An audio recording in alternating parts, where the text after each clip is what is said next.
Le rapport présenté le 9 octobre dernier par le Comité national de prévention et de gestion des inondations révèle que 19 des 23 provinces du Tchad sont actuellement partiellement ou totalement inondées.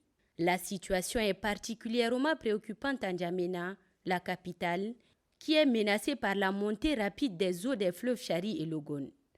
Le niveau des eaux augmente de 3 cm par jour, atteignant ce jeudi 17 octobre 2024 une hauteur de 8,27 cm contre 7,77 cm à la même période en 2022.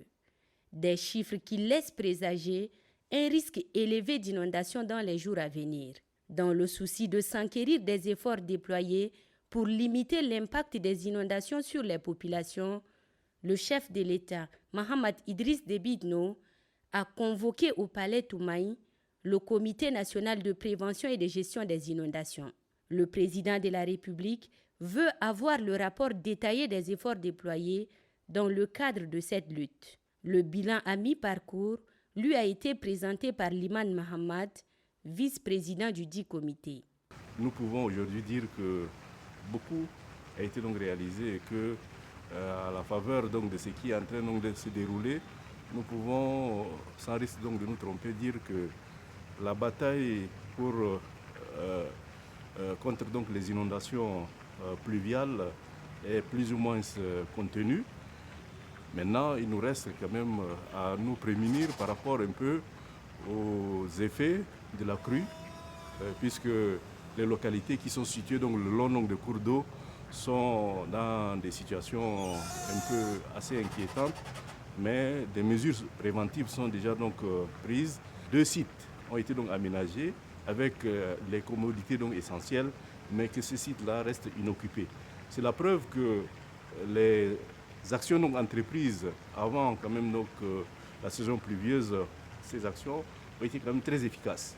Le chef de l'État, Mahamat Idriss Déby Itno, a exprimé sa satisfaction quant aux mesures prises par le Comité national de prévention et de gestion des inondations pour faire face aux urgences.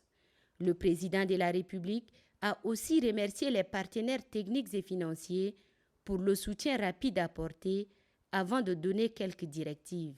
Il nous a prescrit quand même certaines directives que nous devons suivre et notamment la vigilance donc, qui doit être donc maintenue, donc la mobilisation qui doit également donc continuer jusqu'à ce que nous ne sortions définitivement donc, de cette situation qui n'est pas propre donc, à notre pays mais qui affecte donc l'ensemble donc, de la planète.